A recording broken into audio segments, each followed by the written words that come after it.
Hi, welcome back to Adamiec Market Insights. I'm Dr. Russell Rhodes, joined by Dr. Larissa Adamiec. We're continuing to put together videos on real world topics that bleed into the academic space. And one of the things that's becoming more and more difficult for us to talk about is the housing crisis that happened in '08. And the reason I say it's becoming more difficult for us to talk about is some of our students, some of our students probably weren't born yet when that happened, now that I think it through. So there's definitely lessons to be learned from that. There is a possibility that we may be approaching a similar type of housing situation. And I know Dr. Adamiec is going to get into that. So with that, I'm going to hand it over to Larissa. Hi, and welcome back, everybody. But you're right, Dr. Rowe. This Mm-hmm. is one of those topics that I remember very vividly living through. I believe that you remember living through this quite a bit, and it's just one of those things it's difficult to really sometimes convey, just like even 9/11, how Mm-hmm. impactful that was. We had just in another series that we're doing, we spoke to a gentleman who shared with us what it was like to be on the floor in 1987. And that's out of my context. And I believe that's out of your context as well. It just that, you Well, know, I was a sophomore business major, and I worked at a restaurant or a bar and grill that was owned by a handful of brokers, and we had CNBC on all day. So, and I was there when the guys came in after work. It didn't have the same sort of impact on me that it would have if I were in the industry, but I did think I was going to lose my job. I thought they may have to close the place. So and that's my experience. It wasn't quite the same. it's funny you should say that. I think or at least what I'm experiencing, that's difficult for me to really express to students is Yeah. these are crises that will impact you. Mm-hmm. Even if you're not in financial services, Oh my yeah. father was laid off from Air Products, who's in the chemical services. It has nothing to do with the financial markets, but Yeah. this came out of this financial crisis that we're going to be discussing. So I always liked how Warren Buffett described financial derivatives of weapons of mass destruction. So these were Mm-hmm. WMDs. There's a great book that says Weapons of Our Own Design and how we created these unique products that really were incredibly creative, right? Mm-hmm. And there's been lots of wonderful books written about this. Michael Lewis wrote one. Mm-hmm. And I'm drawing a blank on the Too Big to Fail. I can't remember who wrote that book. He wrote for the Wall Street Journal. Sorkin. Was Sorkin Sorkin, too big thank to you, fail? thank you. Yeah. Yep. Yeah. There are lots of really great books written about the 2008 crash. They are worthwhile to read, especially if you want a historical perspective on this. Mm-hmm. So we're going to kind of go through some of the timelines. 2007, we start to get some announcements of losses. And again, unfortunately we just recorded with our last guest from Floor Tales. But one of the things that I liked that he talked about was this idea that there are mini crashes that happened before, not Mm-hmm. MANY, but MINI. So like these teeny tiny events that are happening. And so we start to see that coming into the housing market, the crash. We see this idea of larger than anticipated losses. And when you're trading stocks, this is a bad signal to the market if you're having losses Yeah. or revenues, especially if they're going to be bigger than what you had already projected. And so what happens then is then companies are react to this and will begin starting to lay off people. Mm-hmm. Uh, New Century Financial started filing for bankruptcy and slashing positions. And I like how reads as it leads the way because once one firm does it, it weirdly signals Mm-hmm. to other firms that you can do this as well. And does become systemic or like a domino effect. Okay. So, On that, well, and on that, sorry, but on that topic, it's kind of interesting that you say that, being the first one opens the door for the rest of them.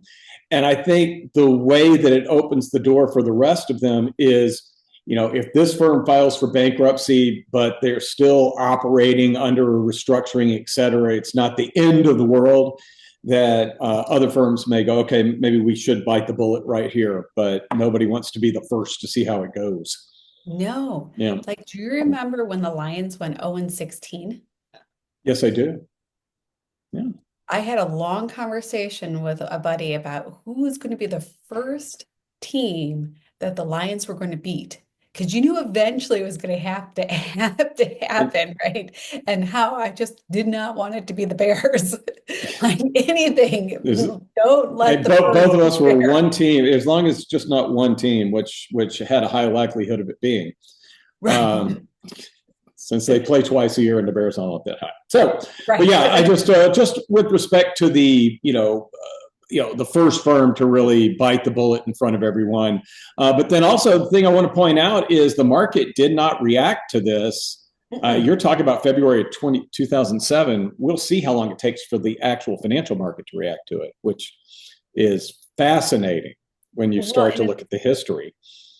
Um, we're still in 2007, but I also like to discuss, we're going to talk about 2009 a little bit, but 2009 was also spectacular. It's just an Yeah. interesting time period where, again, things are really bad for a lot of people. And Mm-hmm. at the same time, the markets, it's one of the biggest bull runs we've ever had.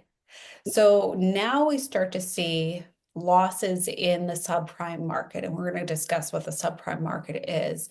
But now it's more than just one firm. Now we've got Merrill Lynch saying we've got losses, JP Morgan saying we've got losses, so Citigroup and Goldman Sachs. And these are large institutional banks that had positions in subprime. They might not have had losses on their books because subprime may be a small portion of their overall trading book. So now we're in a situation where these slices of their books are starting to see losses. Um, I think this should say actually uh, September of, yeah, okay, 2007. Mm-hmm. My Yeah, we brain still we jumped. still had a way to go. No, no, no, I it's great. and I'm gonna Larissa. I had the Yeah, exact same thought when I saw the date. I said, "Hold on a second, it was the fall of yeah, 2008." But as we were just saying, this thing played out over a long period of time. And if you right. had been, and I was dead on with this in early 2007 and lost my freaking job because the market moved so much. Actually lost the whole fund because we were too early. So that's kind of where I was going on that one. But when It's you saw the okay. 2000, I know when you saw the 2007 there, you're like, hold on, that should have been happening in 2008. No, it was like a year and a half, almost 2 years of things playing out until the market really reacted. And so we're not going to go into the ramifications of the actual crash. We'll do another video Mm-hmm. on this. But this is an important note to make. 2007 interest rates are going to start to get cut. So one of the things that happened that particularly in late fall to early winter of 2008, we had already cut rates so low that we ended up in the money supply, the liquidity trap. Like quantitative Yep. easing no longer worked because we had nowhere else to go. And so this is important to note that full year before we were starting to cut rates with the idea of boosting up credit because we started seeing losses in subprime. Okay, now 2008, FDIC steps in and takes over. This I think should say Freddie. Oh no, IndyMac, a That's California bank. IndyMac. Yeah. Yep. Okay, good. Mm-hmm. So Freddie Mac and Fannie Mae were also big players in this space as they backed a lot of these loans. Mm-hmm. But now the FDIC starts actually taking over banks because we start to see some banks really start to be crushed. Uh, and there's a great joke, or there's a comic strip that was passed around at this time period where There's some people and they say, ooh, this asset stinks. That's okay. We're going to package it up, put it in a bow, and sell it to different pieces to different people. And then the next person gets in and says, ooh, this stinks. That's okay. We're going to package it up. And it keeps moving on that way, even though these were really bad assets. And bad as in they had a low probability of ever being recouped.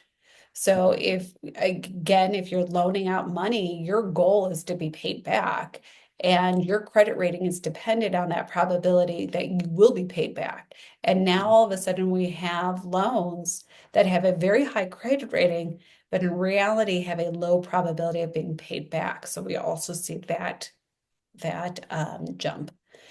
And if you're if like IndyMac's not for people that are watching, not particularly familiar to you, think Countrywide Mortgage Okay. because that was they were the predecessor to IndyMac Bank. They were just a mortgage company, and in 2000 they turned into a bank. And I often say that firms that aren't primarily banks that get involved into banking services tend to not do particularly well. And Yeah, I they think do. that's a good example of it right there. Yeah.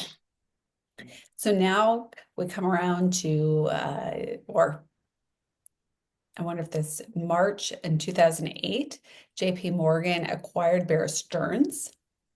They eventually were able to, for 29 billion in financing. I believe at one point there was rumors that they were going to, Bear Stearns shares were going to be worth $2 a share. And what's, and I fully understand from a financial perspective of why the bank would go for $2 a share, losing substantial amounts of money because their balance sheet wasn't worth much. But for those people who are working for Bear Stearns, that was their retirement account. So if they had been working, they had been probably paid with Bear Stearns shares to put away in their retirement. And if you see your share plummet from, I think, 130 to $2, that's a Yeah. substantial loss, huge for these individual people. They did eventually bump that to 10. Okay, They right, but did. it, There were and part of the deal. There's certain companies, and I talked to undergrads about this, and I've worked at one. There are certain companies that really encourage you to buy shares in the company, but from a personal standpoint, if you buy shares, if you put all of your savings in the company you work at, and that's where you make all of your money, and they go bankrupt, that is the worst diversification you could ever have. So, I try to, I think, I have younger students that'll say, but they let me buy stock 50 cents on the dollar, et cetera. And I'm like, well, that makes sense. You've got a long investment life, but don't put everything into that. But I think the fact that so many people on Wall Street had their retirement savings in Bear Stearns shares and it was being bought at $2 a share, I think that was a big part of why they decided to boost that offer. yeah, no, and yeah, agreed. And it's interesting now, there are a lot of retirement funds that if they use profit sharing, so this is not a traditional 401k, but a profit sharing company, regulation requires that the company put on put options to protect against downside risk of their own stock, which is, it feels very weird to talk about that Yeah. I'm buying a put against my own stock, but it's really to protect employees' retirement plans. And so now that's part of regulation. So September 6, 2008, very exciting times. Fannie and Freddie were taken over, and the government stepped in because they owned over $5 trillion of mortgages. September 15th, 2008, Merrill Lynch was bought out by Bank of America and Lehman Brothers filed for bankruptcy. And I did put in the first day of my vacation in the Bahamas. The number one fan called me and said, "What is happening?" Yeah, I don't know. I'm on the beach. I was like, But, okay. But I had been working for a company called Derivative Solutions, which modeled mortgage-backed securities, and I was switching jobs. So I switched jobs, about a month before all of this really started to happen, which now So, makes me, of course, look like a genius. yeah, I was going to say, so you're the one that I'm called the the one. top in the housing market. So let's talk about housing prices. Yeah. Yeah. You have to love the number one fan calling in and being like, what is happening? Yeah. So average, these are all transactions for a house price index for the US. Um, and we can see that in 2006, pretty high, 2007. And when the crisis happened, we'd already lost Yeah. quite a bit of value. And obviously, things were going to continue to go down. This is what, 2012? We don't start to really pick up in the market until 2012. So even when we think about just from a timing perspective, the 2008 crash, yes, all of those things happened in 2007, but the top was in 2000 or 2008, but the top was in 2007. The market really started to collapse in 2008. And it'd be neat to put in a S&P chart because this is where we start to see a bull run in the S&P 500.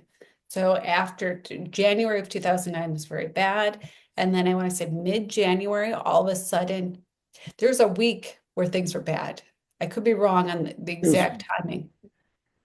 there was Um, like a second leg lower in January relative mhm. to the fall of 2008. And then the ultimate bottom, I think, was like early to mid March, But then all of a when sudden, it finally bottomed out, and it took a while. took a Uh, while, and then all of a sudden we had this bull run. But while we're having the bull run, housing prices were dropping. yeah, So yeah. we had a It very was looking way forward, way forward. way forward. Yeah, like now, looking way forward. Yes, where we've got the two crosses, right? Yeah. So let's talk very briefly about what a mortgage-backed security is. These would definitely be under the discussion of a weapon of mass destruction, where we're going to take all of the loans that we have for all these houses. So all of these guys right here, shoop, and we're going to mush them together. And the objective behind that, or the thought behind that, is if somebody defaults, well, somebody else is not going to default, and we're going to balance out those loans. Okay. So now we've created mortgage pools. And because we're clever, we decided to create tranches out of these pools. So we had different types of probability of defaults, and the higher or the lower the probability of default, the lower the amount that you get paid for it because you are not investing in something as much risk. Because remember, investors demand to be properly compensated for risk. So we had all of these unsecured loans generating 12%. Dr. Rowe, from a Mhm. rate of return stance only, only looking at rate of return, which of these three would we be most interested in? Oh, from the rate of return, the unsecured. Absolutely. That Yeah. looks a lot more attractive than the senior secured. Mhm. So there was a demand for these different types of loans. And that demand then encouraged more and more banks to start creating these products. Mhm. Ooh. And so, very briefly, we'll talk a little bit about what is subprime. That's a big discussion about the changes in, and this is the percentage of mortgage delinquencies. So in 2007, I know when I was modeling mortgage rate securities, we were looking at a probability of default of less than 0.2%. So we assume that 99.8% of people are paying their mortgage. They Hmm. might not pay it on time. They might have some fees. They might have a missed payment here or two there. But for the most part, these people are paying their mortgages on time. Hmm. And you can see, psh, this is what we assumed. Okay, so this is our Yeah. prime, and it's, like I said, it's just above 0%.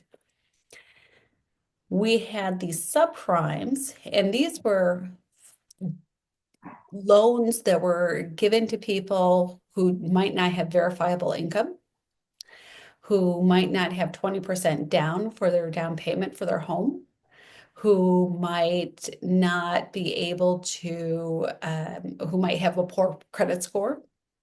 And so these loans would be given and they would just have a higher associated rate. So if you didn't have verifiable income, then you would just have a mortgage with a higher interest rate. And we can see that even back in 2000, well, I'll pick on 2002, we're at over 10%. Um, for a fixed rate, we're around 11%. And then we bring in those rates. And remember, we talked in 2007 that there were some rate cuts. And I bet if we Hmm. looked back at 2005, 2006, we'd probably see even more rate cuts during that time period. Because we operated for a long time with what, almost 0%, Yeah. 2% interest They rates. they tried to do as much as they could to avoid what we're looking at, but and that just made rates so low that Right. they used all of their gunpowder. They did. That's a better But what we way to ended put up it. seeing in 2009 and 2010, because remember, it took a while for this to really kick in. So if you lose your Mhm. job, the markets crashed in 2008, you lose your job somewhere in 2009, you burn through all your savings to keep your house, then in 2010, you finally default and you can't pay. Mhm. So at that point, now we're looking at a delinquency of over 40%. So that means that over 40% of people with those subprime mortgages were unable to pay back their mortgage and had a default. And I And believe those rates were going up because because the adjustable rates can go up, mhm, and the bank's going to take those numbers up to try and compensate for the losses that they're seeing. But they just right. create more losses. It's a terrible catch-22 with the adjustable rates. And it's a good point that you brought that up. Mhm. Even the fixed rate, we're still looking at over 20%. And again, for the longest time, we assumed 0.2% default. And that concludes our exciting discussion on the 2008 crisis. We'll be talking more about some of these specific conversations in more detail as we build out this series, but it's a nice warmer for the intrigue of 2008. And if you have hung out with us for this, we are glad that you're here. And if you can hit like and subscribe if you haven't, we mostly appreciate that. Thank you. Thank you very much.